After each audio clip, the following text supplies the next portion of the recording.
Hey, it's Katie Moran. Welcome to Artistic Spirit. Today I'm here with Annie Joy. She's a certified life coach with a bachelor's in psychology. She helps moms raise girls who are confident and not afraid of conflict. She is the founder and director of Kindness Camp and is a single mama with two kids. Welcome. Thank you. I'm so happy to be here. Something that I'm really curious about is this idea of finding connection in conflict, and why is it important when we talk about kindness to not shy away from conflict? I love that. And I'm so excited to talk about this because we all know that conflict is inevitable. Like, so there are people that say, "Oh, I'm a peacemaker. I avoid conflict." Guess what? You can't avoid it. It's always going to be there. So I think we need to shift our attention from trying to avoid conflict to learning to resolve it in a way that can lead us to a connective space. Because we're always going to hurt each other's feelings. We're always going to bump into each other. A lot of times we don't mean to. And I think that we could work on our generous assumptions that oftentimes people aren't trying to be hurtful, but it just happens anyway. And so to learn to come from a space of, I can be kind and I can choose to show up in this way allows us to have a space where the conflict can lead us to a place of connection instead of contention. That's so interesting. What are the steps in doing that? And like what helps people get on the path from conflict to kindness and connection? I love that. I would say that I kind of have a process that I take clients through or myself. I take myself through this process all the time. But essentially, it's in a nutshell, it's getting curious, which leads us to a place of compassion, which leads us to a place to be able to communicate in a way that connects us. So, breaking that down further, when something happens, we tend to get defensive because we think we have to like defend our honor and our value and our intentions. And the truth of the matter is that people don't really care about your intention when they're hurt. That's Hmm. not they're concerned with. So that's even how I would say we can improve our like apologies that we give each other, right? It's like, okay, so someone's upset with me and there's a conflict because one of us is upset. And maybe both of us are. But let's say even like with my child. My child really upset with me and I don't think I did anything wrong. Like I just asked you to eat the carrots. That's all I did. I'm not the bad guy here, right? But for them, they're really feeling this impact of how that came across for them. And so they're really upset. And so to take the kind piece is where we say, okay, they're really upset right now. And I'm not going to take responsibility for their interpretation of the events, but I'm going to acknowledge their experience and kind of separate yourself out from it for just a second. Take your stuff for a minute and set on the back burner and say, I will address all of these things. But right now, my child or my spouse or my friend or whoever is really upset. And none of us have logic when we're emotional. It's just not Hmm. a thing, right? Like when we are emotional, our logic is offline. And in order to get it back online, we have to be able to feel validated and heard and understood.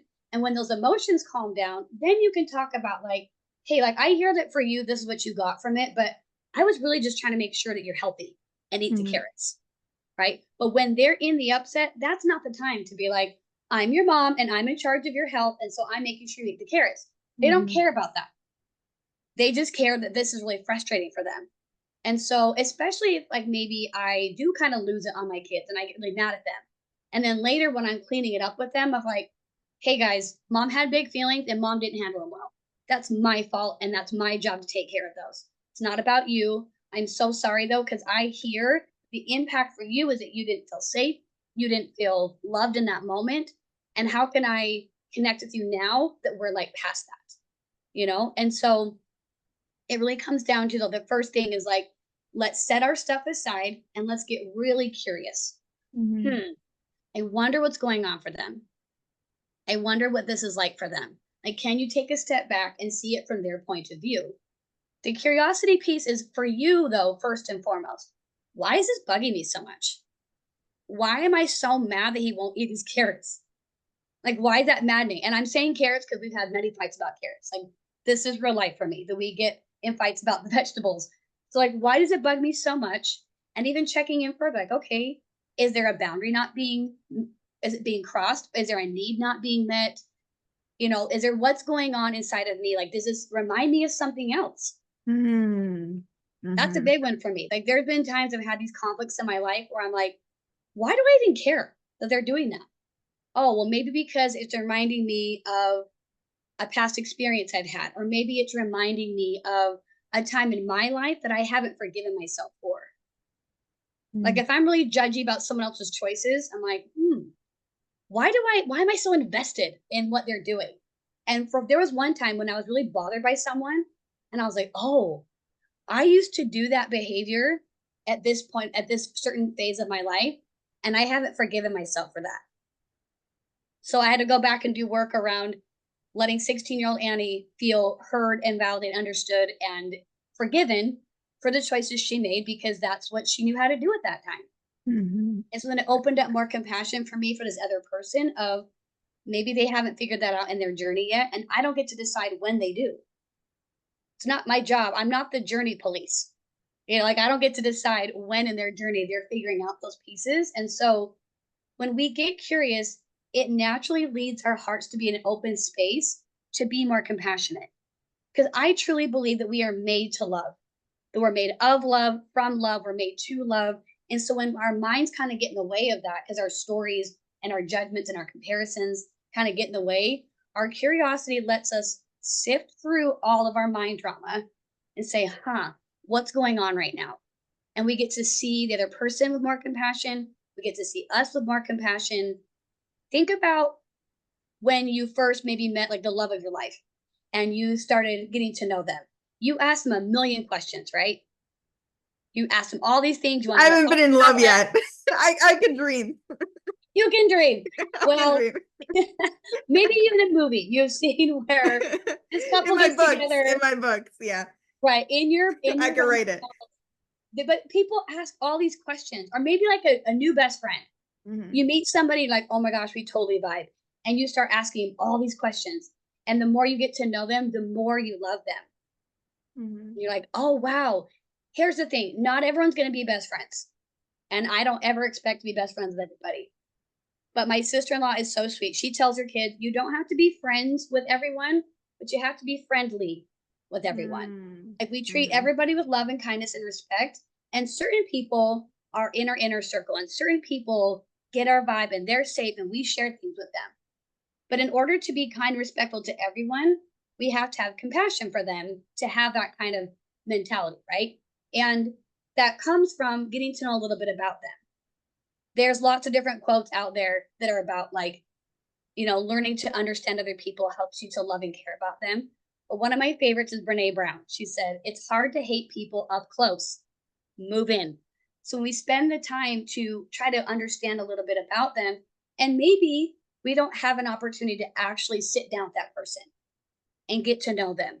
And maybe it's like a group of people you have prejudice against. Maybe you could read some things to learn their story and to open your mind that your Mhm. story is not the only story.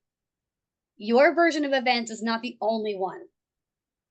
And you don't know about the other person's story, and you're probably never going to know unless you ask. So sometimes it takes like a imagination. I wonder if this is going on for them, and that's what's making them have a hard time. And that's where like the generous assumptions come in, right? So Mhm. when we get our hearts to come back to a natural place of loving other people, then we can lead into a connection place. I had an experience with a friend where there was things going on and I could tell there was tension and I could tell there was something off. And I was like, I love this person and I know she loves me. Something's off though. And so Mhm. instead of retreating in this place of, well, I don't know why she'd be that way because I'm a good friend and I didn't do anything wrong. And then maybe going to other friends and saying, oh my gosh, I can't believe she did this.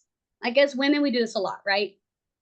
Mhm. We something happens, we don't confront it, we don't talk about it, we avoid the conflict because we're peacemakers, and then we go talk to our friends and we gossip about them and say, throw them under the bus, like I can't believe they did that, they're so ridiculous, blah blah blah blah.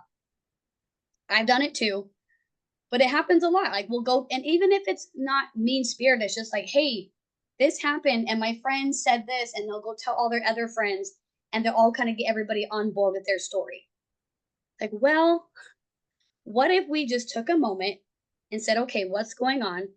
Why is this bothering me so much? And I did. I pulled back. I was like, okay, why do I even care? Well, because I care about this person and I want to have a good relationship with them. So, how can I restore that peace? And so I called her and I said, "Hey, can we chat for a minute?" She's like, "Yeah." I'm like, "Hey, it seems like ever since this conversation we had a while ago, there's kind of been some tension between us. Are you doing okay?" I just wanted to check in. I did not make it about me. I did not make it about making her wrong. I just checked in. But I had to do my work ahead of time to like clean my energy of like, no, you are a good person, affirm my values, so I don't have to defend it. And then went Mhm. and had the conversation. And immediately, because that's how I approached it, she's like, "Oh my gosh, it's not you. I'm just having a hard time." And we talked it through and it got us closer. I feel more connected to her because we had the conversation and because we learned that it wasn't about our relationship, it was reminding her of something else. Because that Mhm. happens for everybody. Things will come up and it reminds us of something else. And so it became a place of us feeling closer to each other because we could work through our problem in a loving and respectful manner. But if I had come to her and been like, "Why are you so mad at me? What's going on? I didn't do anything wrong."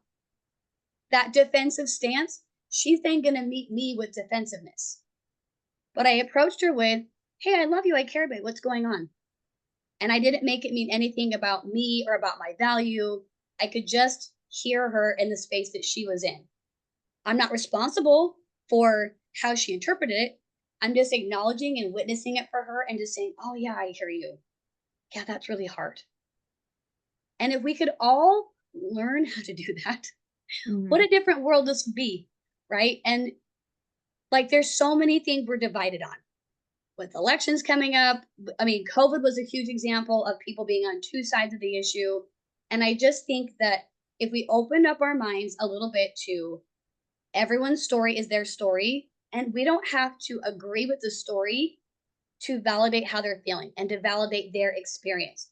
I don't have to have the same experience as you to validate the feeling because there's only so many feelings we can have, right? There's only so many emotions that our bodies have. So whether you and I may have very different experiences, I bet both of us have felt sadness, disappointment, nervousness, anxiety. Like we've probably both felt those things from different experiences. So if you tell me, "Hey, blah, blah, blah, blah, blah, this happened," and I'm like, "Well, I can't relate because I've never had a spouse die," then you're disconnecting yourself. You're like, "Oh, you know what? I do know what it feels like to have loss. So I can empathize with like loss really hurts. And can I learn from you? Can I try to like step into your world about what it might be like to have that kind of loss? Because I don't know what that's like. I got divorced. He's still alive. That's not the same thing. Mhm. But can I connect with you on having things not turn out the way you thought they would? Because I bet any adult you talk to, you could connect on life not turning out like you thought it would. Because I think I'm not on plan B, C, like I'm on plan F by now. I'm pretty sure. So, and that's okay. Yeah, I'd love to backpedal a little bit. So, this is something that came up recently in my inner circle of like women I'm close with, and this idea that like when is it like unhealthy gossiping and when is it like you trusting a good friend that you can vent with them and also that they're going to be your like partner in processing, or should processing always come with rather like in therapy or journaling? Like what exactly, where's the line between gossip and processing, and specifically not just processing but processing with the intention to be like, what are my next steps here? That is a beautiful question. And I'm really glad you asked that because there is a difference, I Hmm. believe. And in all of my research and my own, like I've gone to therapists and coaches as well. Like I have my professional spaces and Hmm. I have my safe friends. So here's what I would say is the difference. What is your intention and what outcome are you looking for? If your intention is to go in and just talk badly and just like get it all out, like do nothing about it, that might be gossipy. But if you're Hmm. going to a safe friend that you know is safe and you're saying, "Hey, I'm having some really big feelings right now," and your intention is to process the feelings, process what happened, and then partner with them on like what you're going to do next. Because the outcome is going to be you're going to come back to that person or you're going to forgive them and let it go. Because that's an action of its own. right? Because there's some things that we're just going to say, you know what? That was me. I interpreted it in a way that was not as it was intended, and I'm going to let it go. But then you have to actually let it go and not hold it over their head, right? So I think if you Mhm. have the intention of, I'm going to go into this to like for a healing purpose, and then my outcome will be, I'm going to problem solve and take action after this conversation with my friend, that's different because you are looking to do something about it. Mhm. And also this idea, I don't know if you're familiar with triangulation, like so like when is it like borderline triangulation? Again, does it come back to intention? Like when say you have a conflict with one friend and you tell another friend so that you see things more clearly, so that you understand like what should you do? Like are these boundaries I need to like be working on, or um is this something that like I need to like recognize that I may not be wrong, but I can change how I see things. I can heal more. And like, what are the actions I can take to resolve this? Like, when is it triangulation? And when Mhm. is it, like just like asking again, like when you trust someone, asking for them to like co-regulate with you? And also, is that a form of codependency? It's a really good question. I think as you're saying that, I was thinking about what that looks like. And I think with triangulation, you're making the other person the villain and you're the victim, right? Mhm. So when you're coming to this conversation and you're not trying to victimize or villainize anybody, just here's my experience and I'm feeling really sad, or I'm feeling really hurt, or I'm feeling very Mhm. angry, or I'm feeling very nervous about what to do next, or whatever. Like you're just coming from a space of, I want to talk about my experience, and Mhm. you're not looking to trash talk that person. And yes, I get this sometimes as we're learning this process, we might be venting a little bit, like they're so stupid or whatever. Mhm. Here's how you know if it's a safe friend to talk about. They're not jumping in the pool with you. They're Mhm. not jumping on board with, oh yeah, they're the worst, and I can't believe them, and who would say that? They're so stupid. Because that doesn't help anybody. Mhm. That doesn't serve you. It doesn't serve the person you're talking about. It doesn't serve the person listening. Nobody gets served in this joining the hate bandwagon. Mhm. Now, like let's say you and I, you, me, Katie, we're talking about this friend, and you're like, oh my gosh, this happened, and I'm really hurt by what she did, and I don't understand why she would do that. And we're talking, and I'm like, yeah, that sounds really frustrating. I can understand why you have a hard time with that. Tell me more. I'm not saying, oh my gosh, your friend sounds like a nightmare, Mhm. right? Like that's a different energy of jumping on the hate wagon. I don't Mhm. want to jump on anybody's hate wagon. It doesn't serve anyone and it doesn't feel good. Also, pay attention to how you feel after the conversation. Mhm. Like I've talked to friends sometimes and I'll say things and they're like, oh yeah, your ex husband is such a douche and blah, blah, blah, blah, blah. And I'm like, that's not what I'm looking for. I'm Mhm. not trying to get you to hate him. That's not my goal. My goal is to say, I'm really triggered by the things he said. It's my stuff and I have to figure it out. So I have the friends that will tell me, yeah, you know what? I think he's just not healthy enough to have that conversation with you. Like, you know who you are and you can do this. Mhm. And I walk away from those conversations feeling uplifted. I feel lighter. I feel like I can figure this out. I feel empowered in those conversations. The conversations where they're jumping on the hate wagon, I feel kind of yucky. Yeah, when you say that, I think about this idea of like labeling and how sometimes that can almost feel minimizing to your pain because someone will be like, "Oh, of course they treat you like that. They're a jerk." And like, obviously people have more colorful language, but just like in that kind of context, and that could almost feel like they're saying that and taking that stance so that you don't open up and process. And sometimes that could be a sign of not processing. But this kind of like leads into my next question, and this idea like what are your standards for who's in your inner circle, and when do you know that like say like maybe they're not like maybe there's like a fine line between like jumping on the hate wagon or like kind of like someone being like it's not okay for this person to be in your inner circle, like where's the line there? And like Mhm. when is it kind of like this person is not safe for you and you shouldn't have them in your inner circle, or you need to create better boundaries? Like, where is that line? Yeah, yeah. I think that's valid too because we're going to be times like our dearest friends are going to be like, yeah, he's being really rude or whatever. So I Mhm, think kind of goes back to pay attention to how you feel after the conversation. And also, let's not be afraid to make mistakes. We're mhm, going to have conversations with people and then be like, oh, that didn't go quite like I hoped it would. It's not a shame fest. It's like, oh, was that conversation helpful to me? And if mhm, not, how would I go about it differently next time? Coming from a place of loving you and the other person, but I think that if the conversation is mostly about you and your experience, that's healthier than focusing all your time and energy on bashing the other person. mm, Like they mhm, might say, listen, this, you should not go out with this guy again. Like it's probably not in your best interest to go do that. I don't think that's jumping on a hate wagon. I think mhm, that's your friend looking out, right? And I've even had a couple friends who've said things that are like kind of a little bit pushy in their agenda for me about what I should do. And I'm like, oh, I just hear how much you love me. mhm, I hear that you really want what's best for me, and I may not take that advice, but I hear the love behind a little bit of that pushiness. Like, I know you want the best for me, and I know you want me to be happy. And so there might be some of that going on too. But I think it's like, let's look at the percentage of what you're talking about. If it's mostly about you and how to support you and how to let you process that, great.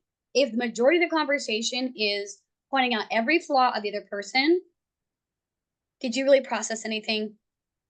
Probably not. Are you gonna feel better? Probably not. It might feel good momentarily, but I promise you in the long run, it does not serve you and it does not help you. So, how much are we talking about the other person? Look at those percentages. And maybe one conversation you do. You talk the whole time how much you hate this person. And then after you're like, oh, that felt kind of yucky. Cool. mhm, Now that I got that out of my system, next time can I say, let's focus on what I'm going through. Now, how you know if someone's a safe person to be in your inner circle? Sometimes trial and error. I love what Brene Brown, I just love her. But Me she too. talks about this marble jar. We all have this jar of marbles, and we give someone one marble. We're like, hey, how do they do with it? We don't give them all the marbles right away. We say, hey, I'm going to trust you with something. How do you do? And if they don't do well, because that's just not where they are in their journey, I don't hate them. I don't judge them. I'm just like, oh, you're not ready to hold my marbles. That's okay. Love you and release you. To catch and release, right? And then the next Mhm, person comes along, like, okay, I'm gonna give you a marble. You're like, okay, and they hold that marble and they take such good care of it. And you wait some time and you're like, okay, and you give them another marble.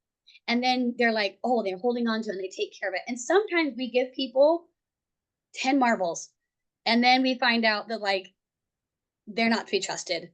mhm, And that takes a little more work to love and forgive and to say they're not in a journey that I'm on right now. And then you have friends like my co-host of my podcast. We've been friends for 20 plus years. And that girl's got like all my marbles, but she has proven herself worthy of trusting her with those marbles. And she is such a good example to me of holding space and letting me get everything out I need to get out and not bashing the other person and not making them wrong.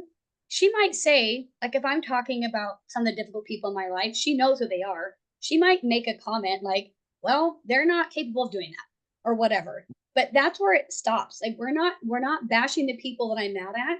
It's like, oh, I can understand why this is hard for you because XYZ. And she knows that because she's known me more than half my life. So I know mhm, she's a safe person because I've continued to give her a marble and see how she does with it. And she's done wonderful. And has it been perfect? No, no friendship is perfect. But also, if maybe there is a conflict that comes up in this friend and you've been giving them these trust marbles and you've been giving them these things, and then something comes up, can you work through it? You can mhm, say, hey, so this thing happened and I'm feeling really hurt. We talk about it. And if you can work through it and move on, that's your next indication that they are a safe person.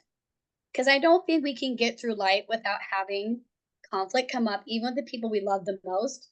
And it might be small things, but they're going to come up. How do you both handle it? And can you love each other anyway? And can you forgive and move on? Because forgiveness sometimes means you don't become friends anymore, right? Sometimes forgiveness means we move on. mhm, But at the end of the day, forgiveness means you let it go and it's not hurting you anymore. Whether that friendship continues is kind of a secondary issue to you forgiving. That's so interesting.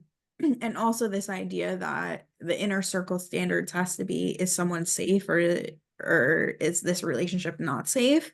Um, and like I think sometimes like it's really important that we recognize that people have bad days and that people go through things too, and that sometimes people are triggered by stories we share, and that not everyone is not every friend, or even friends in general, like their role isn't our therapist and their role isn't our coach. And kind of like having grace with people to respect their boundaries, and for us to kind of like recognize that we deserve to have those boundaries in our lives too, and that we're not everyone's therapist and that we're not everyone's coach, even if we are therapists and coaches. um, but just the idea that we don't have to take on that role, and that that is something that is a role that comes with a contract, and that's important that we recognize that relationships are what we make of them, and they're also a reflection of the boundaries we put in place. So I have a question on boundaries. What would you say is the difference between having boundaries to protect yourself and having boundaries to guard yourself from people? And kind of like this idea that it's coming from being defensive and fear rather than refilling our cup or keeping our cup full and only giving from our overflow. Like, what is the difference there, in your opinion? Yeah, and I love what you said too just now as well, because we can't be expecting our friends to be our therapist all the time, Hmm. right? But I think also it's communicating what you're looking for. You call a friend and say, "Hey, I'm looking just to just get it all out right now. I don't need you to like jump on the hate wagon. I just need to get it out or whatever." Which is perfect for the boundary conversation, because boundaries are not punishments, and boundaries are Hmm. not meant to be like a defensive space like you were saying. And maybe in the beginning they are, maybe they are kind of like a little bit more walls than they are boundaries. Hmm. And I don't think we need to shame ourselves for that. I think we need to lovingly look at it and say, is this a wall or is it a boundary? And is it serving me? Is it helping me to have this wall? And sometimes with some people we kind of have to have a wall for a while until we can figure out what that might look like in the future, because our boundaries are also not fixed and permanent, Hmm. or should they be? They're not expected to be exactly the same all the time. Right now in my life, I am really protecting my time and energy because I'm really working on building my business more and taking care of my kids. So I'm saying no to a lot of things I would have said yes to before. And I Hmm. might say yes to them again when I'm in a different phase. So my life as it is this very moment, because I've been single for 5 years, and there's been things I've said yes to in my single life, even like last year. But this like past like 18 months or so, I've said no to a lot of things because I've shifted my priorities and what I'm spending my time and energy on. Not because those things weren't awesome, but because that's what I need right now. So your boundaries are going to change.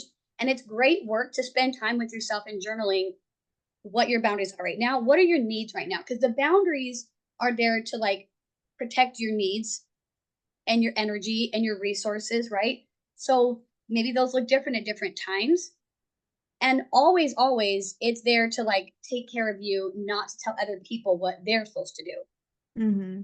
And there's oftentimes that boundaries are not spoken. I definitely have lots of things that I don't tell anybody. I just know them Hmm. internally, that I'm Hmm. going to say no to this, or I'm going to not participate in this, or I'm going to say yes to these things. And I don't necessarily always tell everybody about them. I don't have billboards about all my boundaries. Hmm. Sometimes I have to say, oh, no, thank you. I'm not doing that or whatever. So I think it kind of comes down to examining for yourself, where are you at? Are you in a defensive place? If you are, that's okay. Again, we're Hmm. not here to shame ourselves for any part of this journey. We just get to lovingly check in and go back to that curiosity space. My boundaries feel kind of defensive right now. Like I'm kind of feeling like I'm warding off people saying they're my boundaries. What's going on right now? Why do I feel so scared? Why do I feel the need to protect myself from everyone around me? And just Hmm. checking in, because maybe there's a reason. There probably is. None of us do anything without a reason. They may not always be conscious reasons, but we're all fueled by a reason. And it might be, I don't like that person. And it might be, they remind me of someone else. It might be, I feel scared and I don't feel safe in my body. So right now, if I don't feel safe in my body, I'm going to push everything back and I'm going to put all kinds of boundaries, quote unquote, boundaries up because I don't feel safe in my body. And maybe you need that for a minute. But then the work to do is, why do I not feel safe in my body? How can I create my own safety so that I don't live in this bubble of here's all my boundaries and no one can talk to me? Hmm.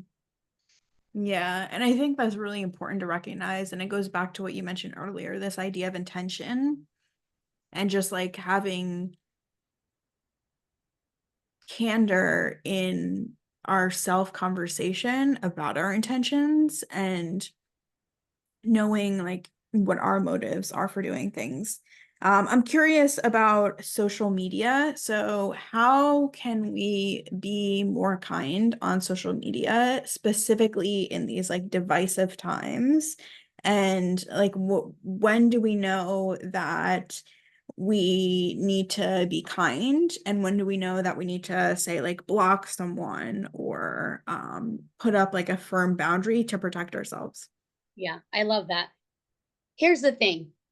I actually have a whole episode on how to not be a jerk online, because I'm very passionate about how we treat each other. And Mhm. but how we treat each other is a direct result of how we are treating ourselves. When I Mm. have nonstop negative dialogue in my head, it's going to spill out into my interactions. It just is. We think we're hiding it, and sometimes we can. I got pretty good at faking it for a long time until I couldn't fake it anymore. And then I had to, after my second divorce, really dive into what does my inner dialogue look like. And I call her Felicia, so I can say, bye, Felicia. I That's my fun way of telling her to knock it off. But we have this inner dialogue, all of us. We all have this self-talk. So when we're feeling really defensive, it's coming back to like, well, what am I saying in my head right now? There is a lot to that. But as we're looking at things online, I I tend to see these arguments online and I'm like, I'm out. Because I personally have seen not a lot of like changing anybody's mind. Mhm. That my first thing would be, are you going in to try to change someone? I don't think we can hate anybody into change. Only love can do that. And if you're going in to have this conversation, what is your intention? What is your motive? What's your outcome you're looking for? I don't think anybody changes anybody's mind on social media coming in hot. Mhm. You know, there have been a couple interactions I've had where I just lovingly was like, "Oh, I this is what I think." And then we had like we took the conversation off the thread and like had a conversation and it went well and they were open and we talked about some things. And in fact, there's a girl who came back like 3 months later after our initial little convo. She came back and was like, you know what, you were right. I'm like, Mhm. cool, I don't need to be right. I just just know this is my experience and this is what I've had happen in my life with my child, and here's just some things to think about. Right. And so knowing when to like be kind or when to like just shut the person down, I think is also gonna maybe be trial and error. You might have Mhm. someone, and here's the thing, I think you need to listen to your own intuition. We all have an inner voice and an inner like gut feeling as well. So if you get the feeling, hey, this person's like not safe for me, okay, then step away. You don't have to be friends with everybody online. But if you're in a debate, maybe you're like or commenting on something. I just saw something today, this morning. I was on my socials and people are commenting about someone's in the public eye and their personal lives and things going on, and just the tearing that person down. I was like, oof. And part of me wanted to be like, back off. This is their personal life. That's their, relationship. Like that's none of our Mhm. business. Mhm. I was like, whoa, okay, Annie, why are you feeling defensive of that? Well, because as I'm trying to put myself in the public eye, I don't want people treating me that way. But Mhm. also, some people have, and I've been okay because Mhm. I know who I am. And so when those rude things come in online, I can take a step back and say, okay, is what they said true? No. Well, what is true? I'm an imperfect person trying my very best, and I'm a loving, kind human being, and I'm awesome. Okay, carry on, you know? So maybe is your question more about like if we're interacting with people online or how they're interacting with us, or maybe both. Yeah, just like I guess I would love for you to send me the link to that episode so I could put it in the show notes. So check out the show notes for this on YouTube and streaming platforms for the podcast. But I think it's so interesting that um I think like we first have this idea that our beliefs, we have to like defend them, and that social media is like a place where we go to like defend our beliefs. And I think something I've been reframing recently is that it's not so much about standing up for what we believe in and standing against what we don't believe in, but it's about like reaching those people who are meant to hear our message, like people who are kind of like not sure about a certain issue but can learn from our perspective, and people who like really agree with our perspective and like want to like figure out how they can like refine the way they articulate it to their audience more, or even the people closest to them. And I think that was such a perspective shift for me, because I kind of like feel almost when I go to social media that I have to like defend my ideas against the harshest critic. But it's like so different than that. Like it's like what it really is that it's about reaching people, and that there are just some people I never will be meant to reach them. And that doesn't mean that I don't have an impact, but it means that I'm meant to reach the people I'm meant to reach. And perhaps one of the people I reach and the string of people they reach goes back to that person who can kind of like have that moment of breakthrough with someone who is closer in like mindset to them, or who just says it in the way that they need to hear it. And that it's not my responsibility to reach everyone. And I always, when I coach speakers, I say like the hardest thing about hate is this idea that we're not meant to reach everyone, and that it's not so much like I get hate all the time, and it's not anything specific that people say. It's this idea that I didn't reach someone with a belief that transformed my life, and that Yeah. I know that that person, if they embrace it, they would have a better life. Mm, And yeah. like maybe some of that is projecting just because I value something so much, and I want to see someone else like have those positive feelings that I have from that. But yeah, it really transformed my thought patterns on social media, that I'm not meant to reach everyone, but that doesn't mean I can't have an impact. Totally. I think that's very true. And I think that like you're such a great example of just creating this space that you want to create and showing up how you want to show up and showing up as yourself. Mhm. And I think that if we are wanting to, I love you talked about like maybe offering these ideas or these beliefs, but the difference is that your energy is offering and inviting. There are some people's energy online that's pushing and manipulating and trying to control, and nobody likes that. Mhm. Nobody. So think about that too on either end. If you're the one creating content and you're the one putting stuff out there to stand up for what you believe in, I'm all for it. I'm a person who believes in God, and I like talking about that because it's something that I believe in.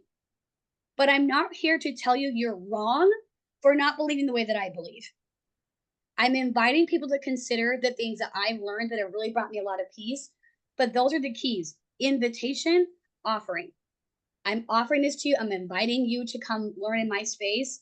But the second I get into a place of making you wrong for not being like me, we're disconnected. Because Mhm. again, it comes from a division place, not a place of community. Community says you belong here just as you are. And I can love you even if we disagree. We don't have to agree to understand someone. We don't have to agree to love someone. We don't have to agree to be the kind of person who shows up for other people. We're going to disagree. Even the person you get along with the most, you're not going to agree on everything.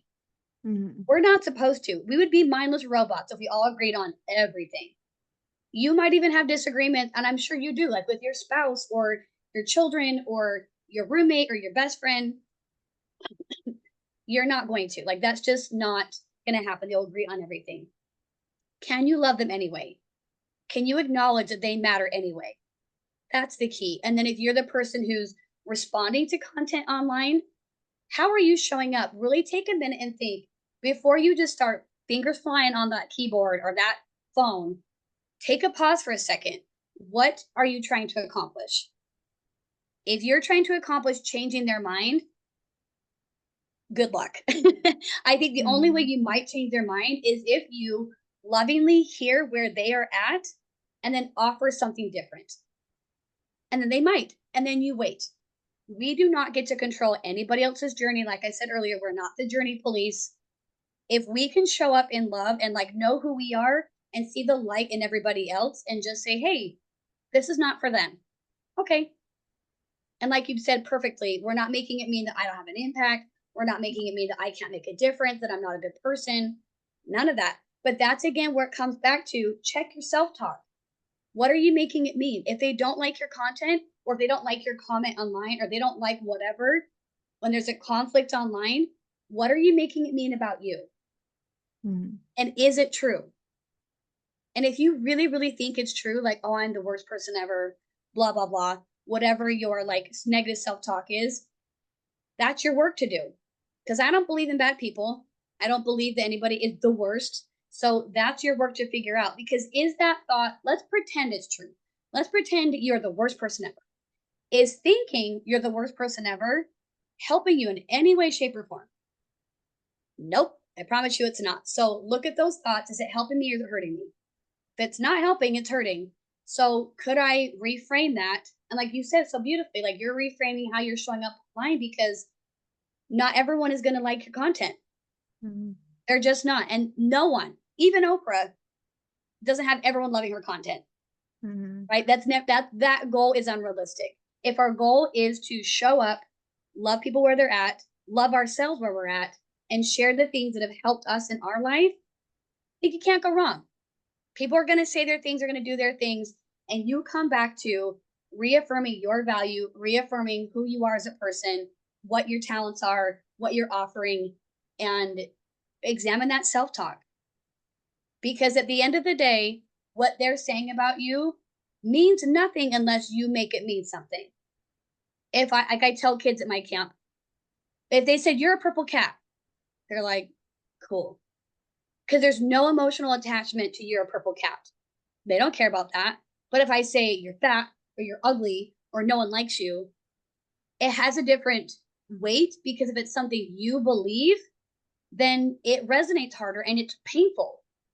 Mhm. Where I'm 5'1 and I used to feel bad about that. I do not care anymore. You could say everything under the sun rude about my height because I have no attachment to it anymore. Now, if someone were to maybe say rude things about my parenting, I'm working really hard on my beliefs about my parenting. And for the most part, I feel good as a mom. But it's hard not to have some negative beliefs about certain parts of your parenting. So that might hit harder because that's something I'm really working on. But that's where my work is. Every time something happens and I'm having a hard time with it, it's my work to go back and say, well, Annie, what are you believing about yourself? Is that even true? No, then it's just background noise and they can think what they want and that's okay. Yeah, I'd love to transition this into what are tangible steps for people to go from a place of defensiveness and conflict to that place of doing the inner work. So tangible steps for inner work, like examples of journaling and things like that. Okay, so someone has like a conflict somewhere to then Mhm. say, okay, instead of being defensive, I'm going to come to this place. I think it really is. I think journaling is a big one, or talking to a safe person, Mhm. or talking with yourself in your mind if you need to. Like if that's your thing, I know some people Marco Polo themselves just to like get it out, but Mhm. to get out like a thought dump and say, okay, what's going on right now? And but I think that it also takes a pause, right? So something happens, you feel defensive, and it takes practice to have the pause because for a while you might have an immediate reaction to start fighting with someone or to start whatever it is your pattern is. So it's going to take some practice to just start noticing that it's there. Oh, that was really defensive for me. And maybe what you do is you like have a reaction, but then come back after the fact and say, oh, what was going on in that moment? Why was that so frustrating for me? I could probably send you like a maybe like a link or something for like a PDF guide. I have these questions written Mhm. out. so that people Mhm. can kind of take that process through of like, what was going on? So even if you can't do it in that moment, come back and do it later, because the more you practice it, the more you will get the pause. But at first, you may not. And don't be mad at yourself for that. Just say, okay, I need some more practice. That's it. And then come back around and say, whew, what's going on there? And then there's another series of questions I have for the compassion piece, like, how can I show love to myself right now? What might be going on for them? Can I acknowledge that they matter too? And then I have another set of questions that are um, for the connection piece of like, what resources do I have to help me right now? What could I do for them? And how can I communicate in a way that's kind to me and to them? So to kind of boil down like steps wise, it would just be asking a lot of questions. Mhm. Don't be afraid to ask yourself questions of digging into what's going on. And I think it's journaling, it's talking to someone, but it's definitely examining what happened. Because there's even still some people in my life that I haven't quite gotten the pause yet. I'll get the pause sometimes and go remove myself and do my work or whatever. And there's still some relationships or certain situations I get defensive and I kind of step into the defensive place instead of retreating and taking care of it. And it's just practice. It is saying, okay, what am I making this mean? If you want a shortcut version, first thing is asking, like, why does this bother me? Second question for the compassion is, can I acknowledge that they matter too? And then the shortcut for the last piece is, how can I communicate in a way that's kind to me and to them? Because I promise when we spend time thinking about our actions on other people, it's going to make a difference in our lives. But we do have to take care of us. As women, we can be often way better at like taking care of everybody else. But if you're not being kind to you, it is just going to build resentment. I'm a recovering people pleaser. And I know that our heart like is so good and kind and pure and we want everyone to like be happy. But there is a piece of it that is like, we want to make sure everyone thinks that we're good and kind and happy. And we're trying to make sure that no one sees us as a bad person. So learning to heal that part of us that wants everyone to be happy all the time and make sure that we're taking care of us too. And there is a line of saying, well, I don't care about anybody. But I Mhm. don't think self love is, I don't care about anyone. I think self love is, I'm going to make sure my needs are met so that I can show up for other people. I can't do much for my kids if I'm sleep deprived and I'm hungry and I'm tired and I haven't had any fun all day long. I'm not showing up for them. But when I get all my sleep because I did not stay up all night scrolling, and when I have breakfast, and when I have a fun activity planned, I'm a better mom. I show up better, I'm kinder to people, and I can make a bigger impact in other people's lives because my needs are met. Mhm. Thank you so much for coming on today. You're welcome.